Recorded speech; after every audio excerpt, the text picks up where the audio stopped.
Study IQ IAS, अब तैयारी हुई affordable. Hello everybody, very good afternoon to one and all. Welcome to Study IQ. My name is Abhishek Singh Rathore. So dear students, आज के इस lecture में हम लोग बात करने जा रहे हैं about a very important part of the chapter, that is the human evolution in the Stone Age. इसमें दोस्तों हम लोग समझने की कोशिश करेंगे कि स्टोन एज के दौरान कौन कौन से डिफरेंट फीचर्स होते हैं, ठीक है दोस्तों, और उन डिफरेंट फीचर्स की मदद से हम उसे कितने डिफरेंट टाइम फ्रेम्स में जो है वो या डिफरेंट टाइम पीरियड्स में उसे हम डिवाइड कर सकते हैं, ठीक है ना। यानी कि हम इनके फीचर्स और क्लासिफिकेशंस पर नजर डालेंगे, ठीक है दोस्तों। फीचर्स और क्लासिफिकेशन के साथ साथ हम उनके डिस्ट्रीब्यूशन पर भी नजर डालेंगे, यानी कि लोकेशंस कहां कहां पर हैं स्टोन एज की, उस पर भी एक नजर हम लोग देखेंगे। तो बढ़ते हैं आगे। सेशन को शुरू करने से पहले आप सभी को बताना चाहूंगा दोस्तों कि अगर आप स्टडी IQ के साथ जुड़ करके अपने 2026 की यूपीएससी की तैयारी को आगे बढ़ाना चाहते हैं तो आप इसका बेनिफिट ले सकते हैं दोस्तों। बैचेस अभी जस्ट शुरू ही हुई हैं, हालांकि मेगा फेस्टिवल सेल की वैलिडिटी जस्ट 23 अक्टूबर तक ही थी, तो अब आप इसे नॉर्मल रेगुलेशन प्राइस पर जो है वो रेगुलर प्राइस पर अवेल कर सकते हैं by using the code ASR live. ध्यान रखिएगा कि बैचेस अभी जस्ट शुरू ही हुई हैं, तो बहुत ज्यादा अभी कुछ भी कवर नहीं हुआ होगा, तो जस्ट मेक श्योर कि आप एक अर्ली बिगिनर हो ताकि आपको बेनिफिट मिल सके। Anyways, let us proceed further, बढ़ते हैं आगे। तो दोस्तों बेसिकली स्टोन एज के पहले हिस्से को हम क्या कहते हैं। देखिए, स्टोन एज, पहली बात की तो ये नाम कहां से आया, इसे स्टोन एज कहा क्यों जाता है, और स्टोन एज अगर कहा जाता है तो उसके कितने हिस्से हैं ये जानना जरूरी है। स्टोन एज इसलिए कहा जाता है क्योंकि यहां पर द मोस्ट डिफाइनिंग कंटेंट और most defining feature that was the use of stone tools. जैसे दोस्तों आज अगर हम देखें तो इसको हम आज के समय को हम कहते हैं the age of artificial intelligence. उसी तरीके से उस समय के दौर को स्टोन टूल्स या स्टोन एज क्यों कहा जाता था। जैसे आज सबसे एडवांस्ड टेक्नोलॉजी के तौर पर हम आर्टिफिशियल इंटेलिजेंस को मानते हैं, वैसे ही उस समय की डिफाइनिंग टेक्नोलॉजी जो है वो स्टोन टेक्नोलॉजी थी, टूल मेकिंग टेक्नोलॉजी थी।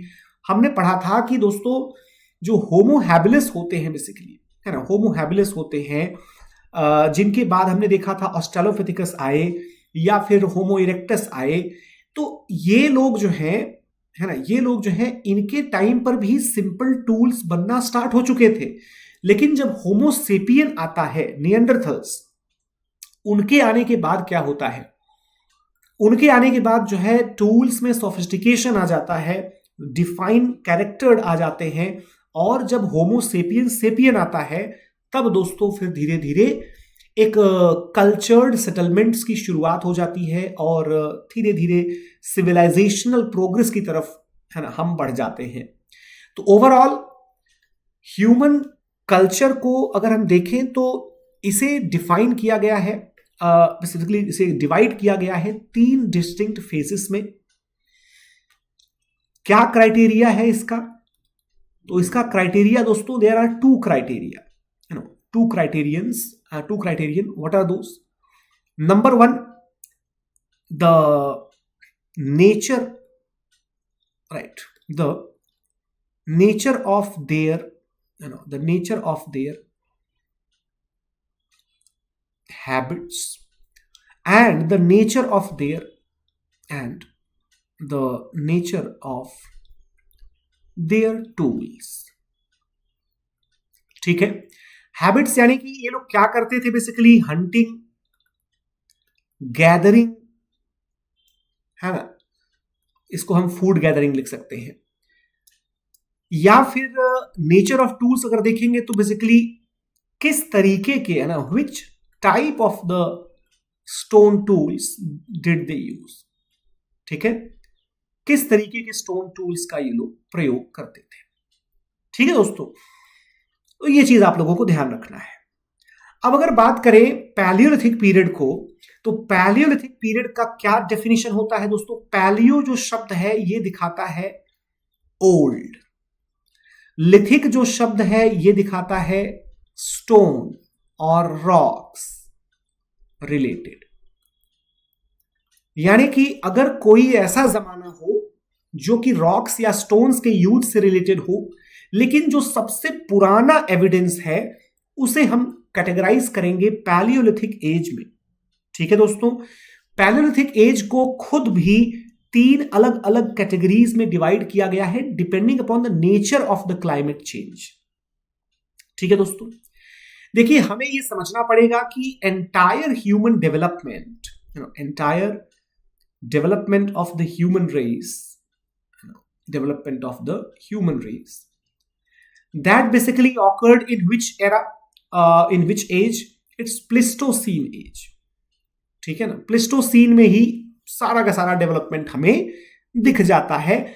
लेकिन यह भी समझना पड़ेगा दोस्तों कि प्लिस्टोसीन का जो मैक्सिमम टाइम पीरियड था, for the maximum time period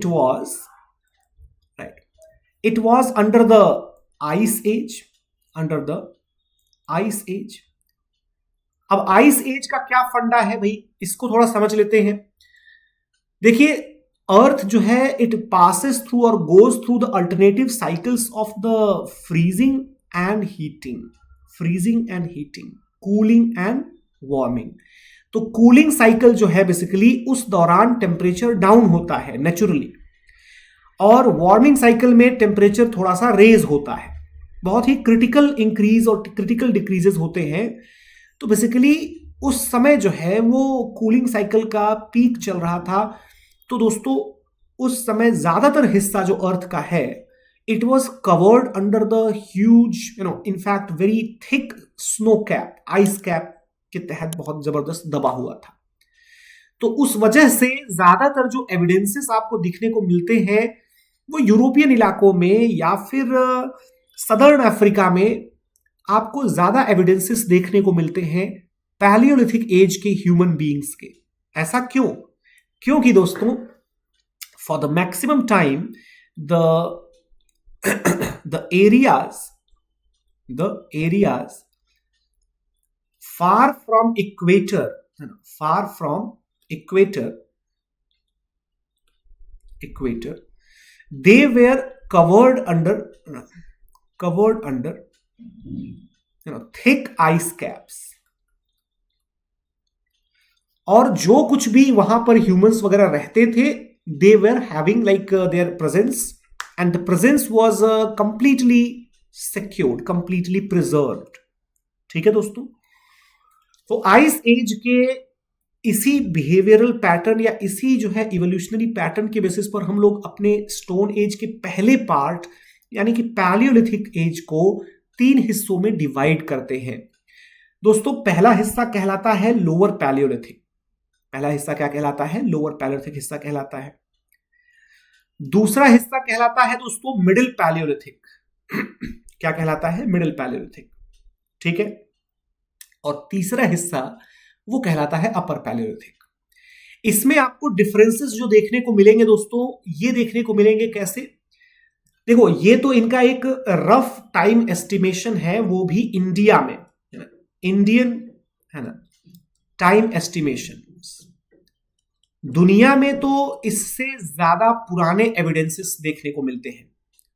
Africa में तो आप समझिए कि कितना, अफ्रीका में इट्स लाइक 20 है ना, इनफैक्ट 20 लाख, इनफैक्ट उससे भी पुराना up to like 5 million years, यानी कि 50 लाख वर्ष पुराने भी एविडेंसेस देखने को मिलते हैं। लेकिन दोस्तों इंडिया में एक एक्सेप्शन अगर देखें तो एक्सेप्शन एक है बोरी। बोरी नाम की जगह जो है ये महाराष्ट्र में पड़ती है और वहां पर लगभग 2.2 मिलियन ईयर्स जो है पुराना एविडेंस देखने को मिलता है। हालांकि दोस्तों ऐसा भी माना जाता है कि इसकी एज कुछ जो है रेंज बताई गई कि 1.4 मिलियन ईयर्स से लेकर के और 2.2 मिलियन ईयर्स के बीच में जो है वो हो सकती है। ठीक है ना। तो इस तरीके से बोरी एक एक्सेप्शनल साइट बन जाता है महाराष्ट्र में। अदरवाइज ज्यादातर जो पैलेलिथिक साइट्स मिले हैं, लोअर पैलेलिथिक साइट्स, वो लगभग 6 लाख साल से लेकर के 1.5 लाख साल पुराने हो सकते हैं। ठीक है, और खास बात यह है कि ज्यादातर जो आइस एज का मतलब टाइम टेन्योर था वो ज्यादातर लोअर पैलेलिथिक में ही पड़ता है। और दोस्तों खास बात यह भी है कि लोअर पैलेलिथिक के जो टूल्स हैं ना, इनके जो टूल्स हैं उसकी स्पेशलिटी आप देखिएगा। The tools they were having undressed and blunt, okay, unrefined and crude appearance. Only, you can say partial sharpening and cutting edges present. यानी कि दोस्तों अगर आप उसको देखें तो आप एक पोटैटो इमेजिन कर सकते हैं, और पोटैटो में आपने यहां तहां है ना कहीं कहीं पर ऐसे कट लगा दिया, सपोज थोड़ा सा कुछ कट शॉट कर दिया, तो उसके बाद ये कुछ जगहों से हल्का सा एजी हो जाता है, और वो अपीयर होता है कि शायद यही इनके स्टोन टूल्स रहे होंगे जिसमें बहुत ज्यादा शेप, बहुत ज्यादा एजेस, बहुत ज्यादा शार्पनेस का कोई खास रोल नहीं था। बड़ा ही ब्लंट और अनड्रेस्ड, अनरिफाइंड टाइप के इनके टूल्स हुआ करते थे। ठीक है दोस्तों, लेकिन मिडिल पैलेलिथिक में थोड़े से बदलाव होते हैं। मिडिल पैलेलिथिक में क्या बदलाव होंगे और क्यों होंगे बदलाव, तो देखिए अगले कुछ वर्षों तक, इनफैक्ट अगर देखा जाए तो आज से लगभग 1.5 लाख साल से लेकर के 35,000 साल पहले तक आप देखेंगे तो आइस एज का मिड पार्ट चल रहा था और टूल्स में बदलाव देखने को मिलता है। टूल्स में बदलाव दोस्तों, कौन कौन से टूल्स में बदलाव क्या देखने को मिलता है, तो टूल्स में आपको mostly it would B elongated and much like bureans, and much like you can say pricks. तो प्रिक्स और बरीन्स जो है बेसिकली उनके जैसा सुआ आपने देखा होगा ना, बेसिकली कुछ ऐसा इलोंगेटेड टाइप का पत्थर जो है इन्होंने बनाना शुरू कर दिया, जो कि शार्प रहता था एक किनारे से, है ना। आपको दिखने को मिलेगा कुछ इस तरीके के स्टोन्स, है ना, जो कि शार्प रहते थे एक किनारे से, है ना। एक शार्प वाला किनारा है, आप देखें जरा। तो ऐसे हल्के से पॉलिश्ड स्टोन्स आपको देखने को मिलने लगेंगे मिडिल पैलेलिथिक एज में। तो इससे हमें पता चलता है कि that it is a different age of the tools, जिसको आर्कियोलॉजिस्ट्स ने नाम दिया मिडिल पैलेलिथिक एज।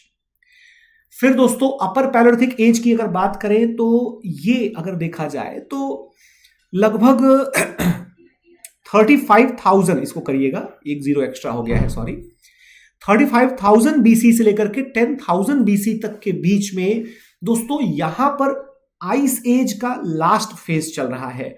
यहां पर क्या होगा, यहां पर आपको, है ना, फास्ट या कह सकते हैं रैपिड चेंजेस देखने को मिलते हैं।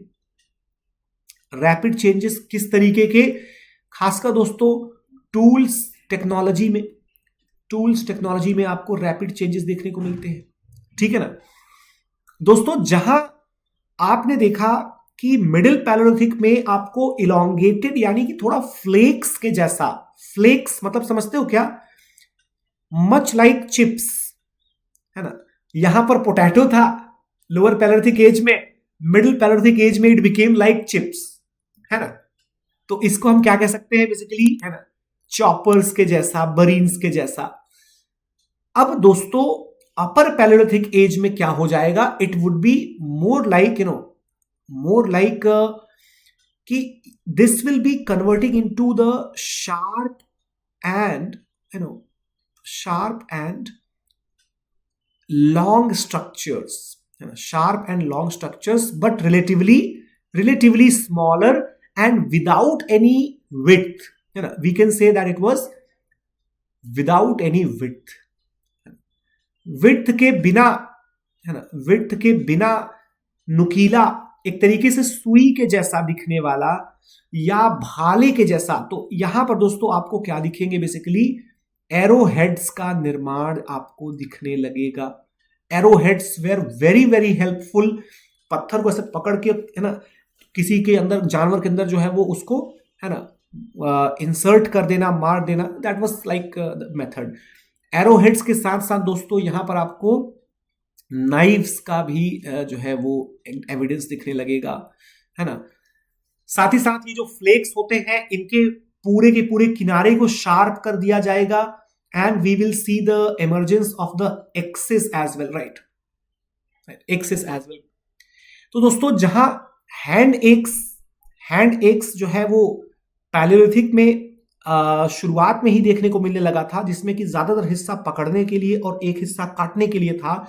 चॉपर्स, जिसका एविडेंस हमें मिडिल पैलियोलिथिक एज में मिलता है, वहीं दूसरी तरफ हमें एरो हेड्स, जिसके दोनों हिस्से काटने के लिए और एक पतला हिस्सा सेफली पकड़ने के लिए, उसका एविडेंस हमें अपर पैलियोलिथिक एज से मिल जाता है दोस्तों। ठीक है ना, मतलब कि last phase of ice age तक आते आते इंसानों ने टूल्स की टेक्नोलॉजी को काफी डेवलप कर लिया था। ठीक है दोस्तों, तो पैलियोलिथिक साइट्स इंडिया में कहां कहां पर मिलती हैं, ये भी इंपॉर्टेंट है आपके लिए जानना। तो कुछ पैलियोलिथिक साइट्स, जैसे लोअर पैलियोलिथिक साइट्स जो है, अगर आप देखें, है ना, लोअर पैलियोलिथिक साइट्स अगर आप देखें तो you find these sites in the places, okay, in certain places like where, like जैसे राजस्थान में आप देखेंगे तो जायल नाम की जगह है ना, जयाल या जायल नाम की जगह है। ठीक है, इसके अलावा दोस्तों उमरेठी नाम की जगह है गुजरात में, है ना। मैं पहले राजस्थान की कुछ लोकेशंस लिख देता हूं, उसके बाद फिर गुजरात और बाकी स्टेट्स की भी लिखूंगा। तो जायल है, डिडवाना है ना, डिडवाना में भी आपको तीनों लोअर, मिडिल, अपर सभी पैलियोलिथिक साइट्स मिलते हैं। ठीक है, इसके अलावा दोस्तों अगर आप एमपी में देखते हैं ना, ये राजस्थान में हो गया, एमपी में अगर आप देखेंगे तो आपको कहां से मिलेगा दोस्तों, you will find the places like Durkadi, है ना, आदमगढ़, भीमबेटका, ओके, दुर्काड़ी, आदमगढ़,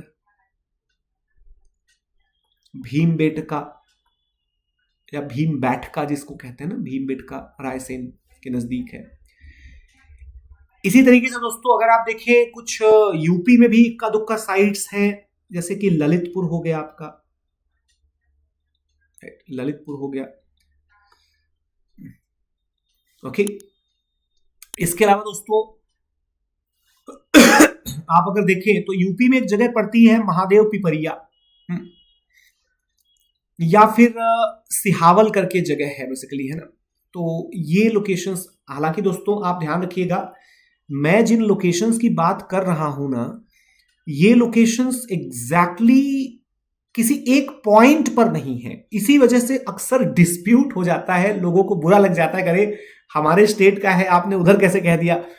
एक्चुअल में ये जो आप समझिए इसको, कि जो यूपी, एमपी और छत्तीसगढ़ और बिहार, झारखंड का जो जंक्शन एरिया है, बेसिकली आप ये समझिए सिंगरौली रीजन।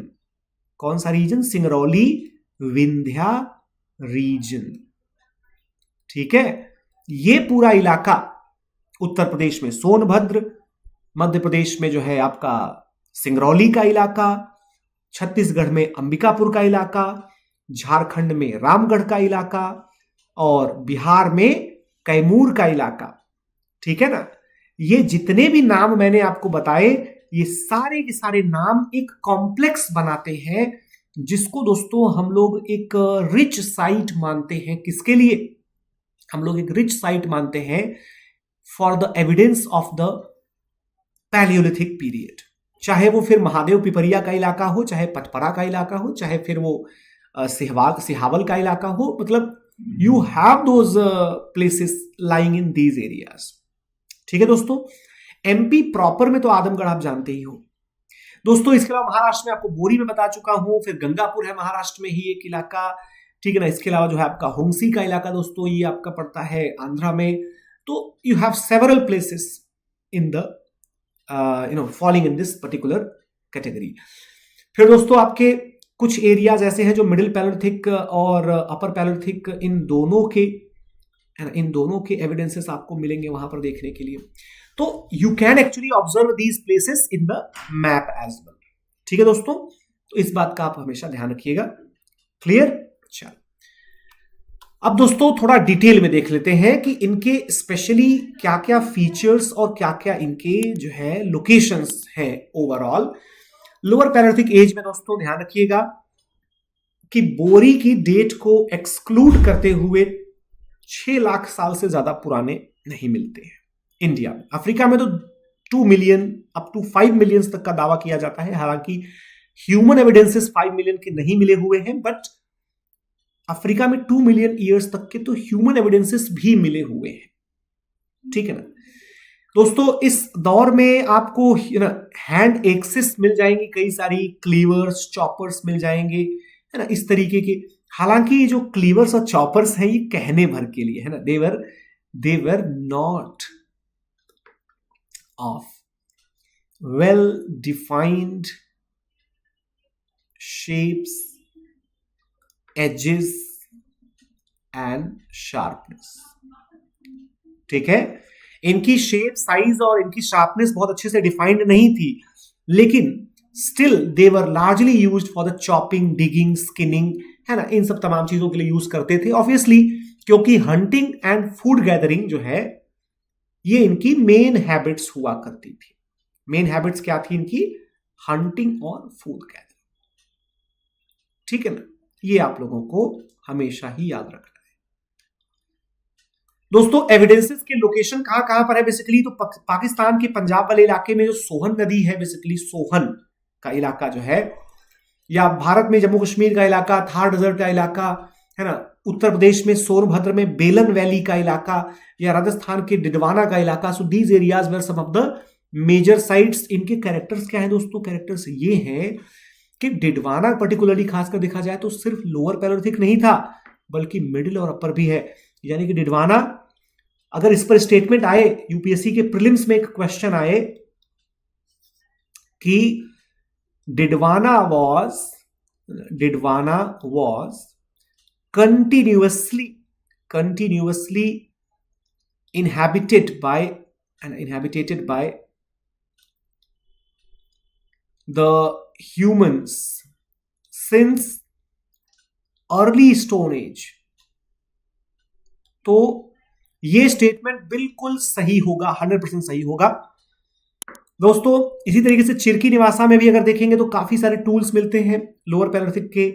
आंध्र प्रदेश के नागार्जुनी कोंडा में, एमपी के भीमबेटका में सबसे ज्यादा जो कॉमन टूल मिला है वो है आपका हैंड एक्स, यानी कि पकड़ने के लिए एक हिस्सा रहेगा पत्थर का और एक हिस्सा जो है वो काटने के लिए रहेगा, है ना, इस तरीके से। तो मोस्टली फूड गैदरिंग वगैरह करके इन लोगों का काम चलता था, क्योंकि उस तरीके के टूल्स के साथ हंटिंग कर पाना तो बहुत मुश्किल था। तो थोड़ी बहुत छोटी मोटी हंटिंग करते थे, मछलियां या फिश, इन सब का, मछलियां या फिश कहिए या फिर बर्ड्स कहिए, इन सब की हंटिंग जो है वो चलती थी।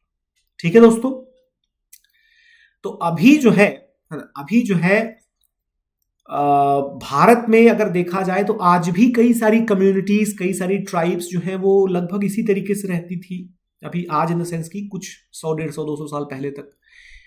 तो कहने का मतलब आप ये समझिए कि ये हम बात कर रहे हैं जब ओल्डेस्ट एविडेंसेस इस तरीके के मिलने लगते हैं तब की।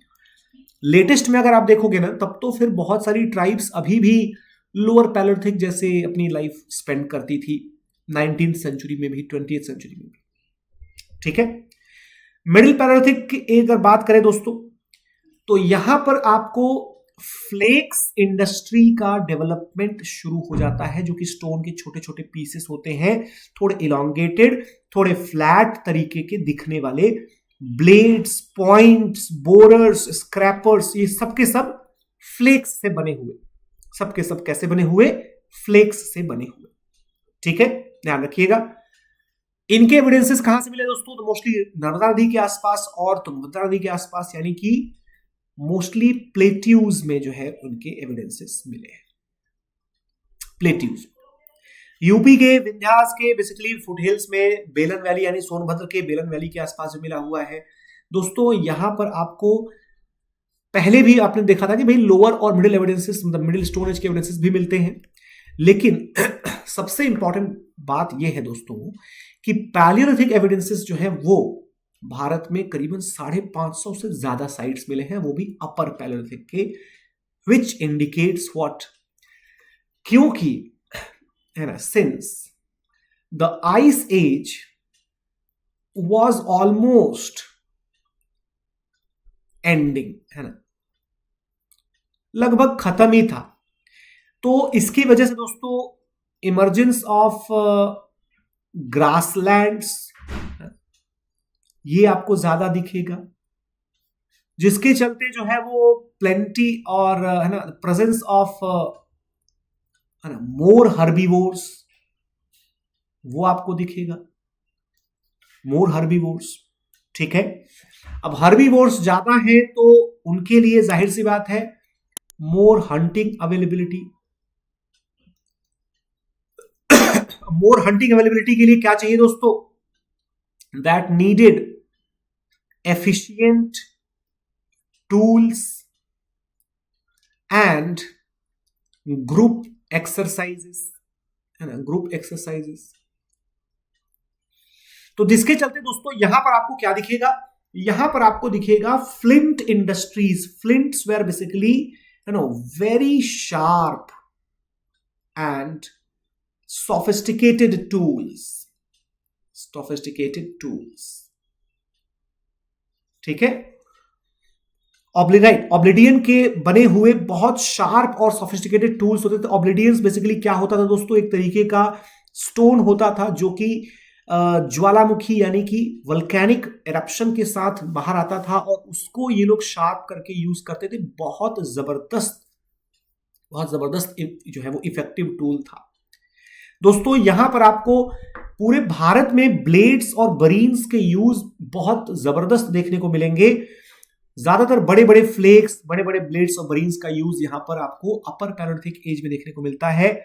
तो मोस्टली आप ये समझिए कि earlier the tools were very less defined, थोड़ा सा शार्प कर देते थे एक इलाके को, एक क्षेत्र को। फिर मिड में आकर के it became little bit narrower and flat, you know, with larger edge, sharp edge। और धीरे धीरे जब आप देखेंगे अपर पैलियोलिथिक आते आते, अपर पैलियोलिथिक में it became well defined tools with proper sharp edges, and edges may be on the one side and on the other side as well। तो एक साइड में हो सकता था या दोनों साइड में एज हो सकते थे। तो बेसिकली आपका ये हो गया लोअर पैलियोलिथिक, ये हो गया मिड पैलियोलिथिक, ये हो गया अपर पैलियोलिथिक। ठीक है ना, यहां पर इसको हम हैंड एक्स कहते हैं। हैंड एक्स हो गया, ये आपका हो गया चॉपर हो गया, और ये आपका हो गया बरीन्स। ठीक है ना, तो this is how the things got changed. फिर दोस्तों अब आप समझिए कि अराउंड 12,000 years ago,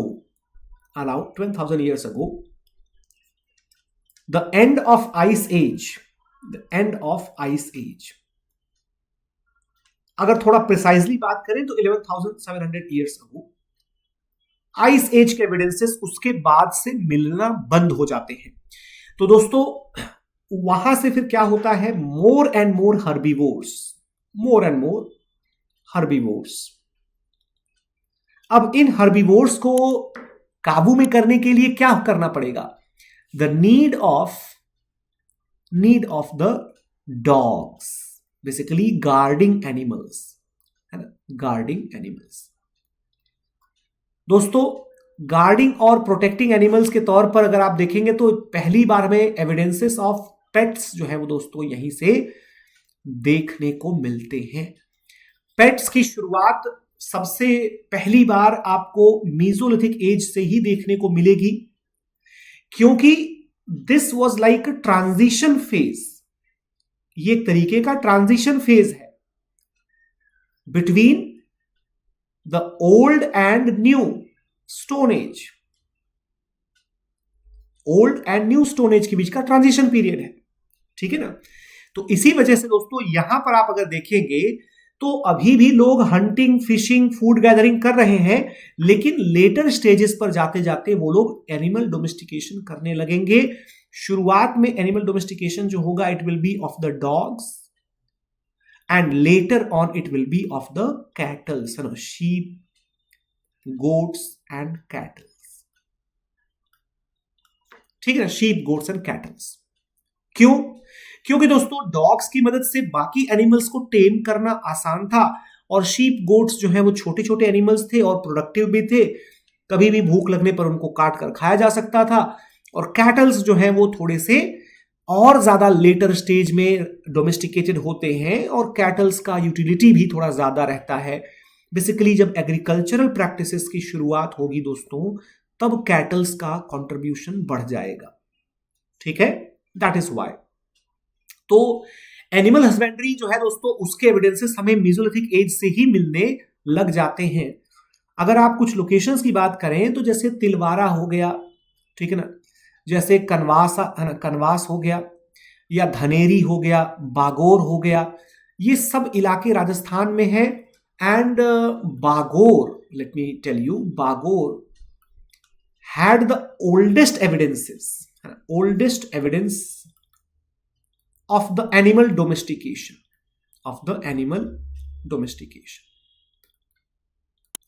ठीक है दोस्तों। एनिमल डोमेस्टिकेशन का सबसे पुराना एविडेंस आपको बागोर से भी मिलता है। और दोस्तों ये जगह आप देखेंगे जरा, ये पिकली हाल नाम की जगह है ना। कौन सी जगह है? पिकली हाल नाम की जगह है, आपको यहां पर दिख रहा होगा बेसिकली, है ना, जो कर्नाटका के एरियाज है ना। तो पिकली हाल जो है वो one of the oldest places माना जाता है, पिकली हाल। इसके अलावा दोस्तों आपको डिडवाना जो है, डिडवाना नाम की जगह अगर दिखेगी तो डिडवाना में तो खैर आपको अपर पैलोलिथिक से ही एविडेंसेस मिलने लग जाते हैं, बट दैट इज बिलीव्ड कि एक मेसोलिथिक साइट ही होगा। So Bagor and Pikli Hal, they have one of the oldest evidences, along with Didwana, which also have the oldest evidence of the animal domestication. ये 3 locations के नाम आपको याद रखने हैं, वेरी वेरी इंपॉर्टेंट, ठीक है। बाकी दोस्तों बहुत सारे लोकेशंस और भी हैं, आप देखेंगे ज्यादातर पूरे के पूरे जो है हिली और पेनिनसुलर इंडिया में ये लोकेशंस फैले हुए हैं। मैदानी इलाकों में भी सराय नाहर राय और दमदमा और महादहा जैसे जो है लोकेशंस हैं। दोस्तों यहां पर आप ध्यान रखिएगा, सराय नाहर राय से आपको पॉटरी के एविडेंसेस भी मिलने लग जाते हैं, और लंघनाज नाम की जगह गुजरात में है, यहां से आपको पॉटरी के एविडेंसेस जो हैं वो देखने को मिल लग जाते हैं, लंघनाज, ठीक है। इसी तरीके से दोस्तों दमदमा और महादहा नाम की जो जगह हैं गंगा नदी के किनारे, यहां से आपको सेटलमेंट्स के एविडेंसेस देखने को मिलने लग जाते हैं, ग्रुप लिविंग। तो कहने का मतलब ये हुआ कि मेसोलिथिक एज में जो है आपको एनिमल डोमेस्टिकेशन, ठीक है, आपको ग्रुप लिविंग के साथ साथ आपको बरियल, पॉटरीज, और अभी रिसेंटली कुछ समय पहले अगर आप देखें, कुछ 8, 10, 12 साल पहले उत्तर प्रदेश में, है ना, लहुरा देवा नाम की जगह जो है, लहुरा देवा, ये भी गंगा वैली में ही है, ये भी मेसोलिथिक साइट ही है, और यहां से एग्रीकल्चर के एविडेंस भी मिल गए। यानी कि एग्रीकल्चरल एविडेंस भी जो है वो आपको मेसोलिथिक से ही देखने को मिलने लगेगा। तो ये सब प्रीलिम्स के पर्सपेक्टिव से इंपॉर्टेंट है। बट ऐसा हो क्यों रहा था, क्यों हो रहा था ये बदलाव?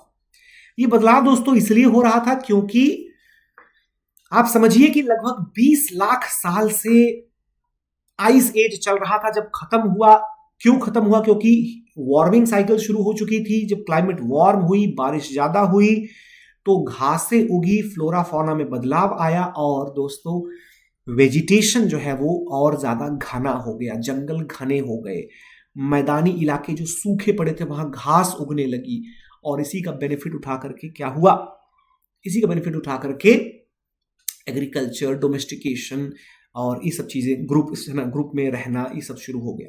बट ग्रुप में रहने की जरूरत क्यों पड़ने लगी? क्योंकि दोस्तों आप समझिएगा जरा, मोर नंबर ऑफ द हर्बीवोर्स, अब नेचर उनको क्या देता है? नेचर उनको देता है क्विकनेस देता है, यानी कि डिफिकल्ट होंगे वो पकड़ने के लिए, डिफिकल्ट टू कैच इंडिविजुअली, है ना, अकेले दम पर इनको पकड़ना बड़ा मुश्किल है। तो जिसके लिए दोस्तों ग्रुप हंटिंग एक्सरसाइजेस जो है वो स्टार्ट हो जाती हैं। और जब ग्रुप हंटिंग शुरू हो गई, इसका मतलब क्या हुआ? इसका मतलब दोस्तों आपके सोशल लाइफ की शुरुआत हो चुकी है।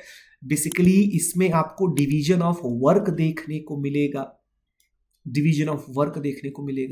इसमें आपको एलोकेशन जो है वो allocation of different tasks and allocation of the roles and responsibilities. देखो, वर्क का डिवीजन होना इज अ डिफरेंट थिंग, लेकिन उसके बाद फिर क्या रोल होगा आपका उस ग्रुप में ओवरऑल इन जनरल, वो भी एक अलग बात होती है। ये भी शुरुआत हो गई। इसका मतलब आप लीडर, है ना, लीडरशिप की शुरुआत हो जाएगी। जब आप लीडरशिप देखते हैं, रोल का एलोकेशन देखते हैं, वर्क के दौरान डिवीजन देखते हैं, इसका मतलब आपकी सोशल लाइफ की शुरुआत हो चुकी है। It is just the beginning stage. और दोस्तों इनको मारने के लिए आप बड़े बड़े स्टोन्स यूज नहीं कर सकते, है ना। You need smaller but effective tools.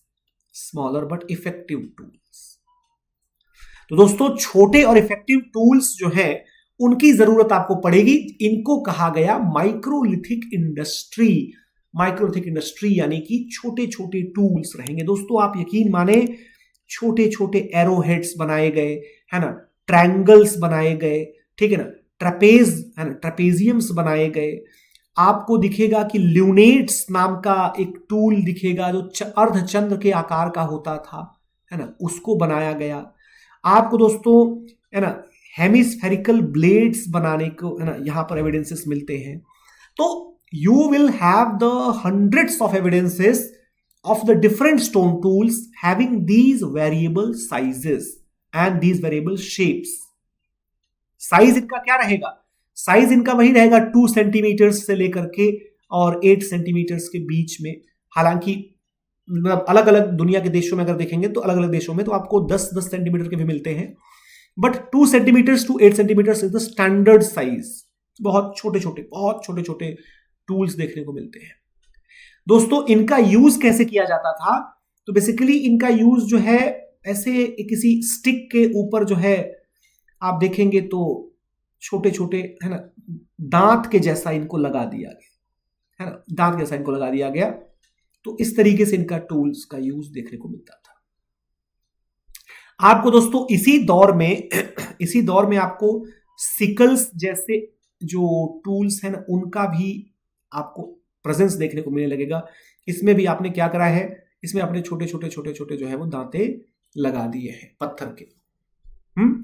यही सब टूल्स नियोलिथिक एज में जाकर के और भी कॉमन हो जाएंगे। ठीक है, तो दोस्तों लोकेशंस में आपको ऑलरेडी बता चुका हूं कि कहां पर आपको एविडेंसेस ऑफ एनिमल स्टडीज देखने को मिल जाते हैं, and this is very very important. और इतना ही नहीं, राजस्थान के सांबर लेक के आसपास के इलाके में खेती के एविडेंसेस भी मिलते हैं। यूपी के गंगा के मैदानों में तो खैर मिलते ही हैं। लोकेशंस मैंने आपको ऑलरेडी बता दिया है, दैट इज लहुरा देवा and Sarai Nahar Rai and Mahadaha, these are the locations. Okay everybody, तो कल के लेक्चर में हम लोग बात करेंगे अबाउट द नियोलिथिक यानी कि न्यू स्टोन एज के बारे में। और उसके पहले दोस्तों आपको बताना चाहूंगा कि अगर आपने नए बैचेस को अभी तक ज्वाइन नहीं किया है तो फटाफट से ज्वाइन कर लीजिए, क्योंकि बैचेस अभी जस्ट शुरू ही हुए हैं। और ये बैचेस दोस्तों आपके लिए 2026 को क्रैक करने का एक बेहतरीन अपॉर्चुनिटी बन सकते हैं। मेक श्योर कि आप इसका बेनिफिट उठाइए, ज्वाइन करिए by using the code ASR live, and make sure कि गाइज अगर आप इस क्लास का कंटेंट चाहते हैं तो आप टेलीग्राम ग्रुप मेरा जरूर ज्वाइन कर लीजिएगा @UPSC with ASR। सो मिलते हैं दोस्तों हम लोग अगले लेक्चर में। तब तक के लिए बहुत बहुत शुक्रिया आप सभी का। Thank you so much everybody. Take care, bye and have a great day. Study IQ IAS, अब तैयारी हुई अफोर्डेबल।